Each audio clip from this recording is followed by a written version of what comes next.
Not too long ago, Boeing Starliner was launched by ULA's Atlas V as two astronauts were taken to the ISS. 5, 4, 3, 2, 1, ignition.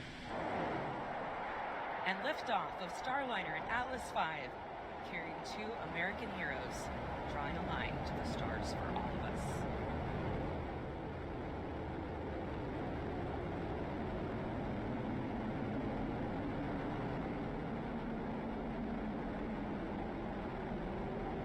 Commander Butch Wilmer, they're calling down to Mission Control here in Houston that the spacecraft has begun rolling into the right attitude for its ascent, and the guidance, navigation, and control officer here in the room seeing good data on that.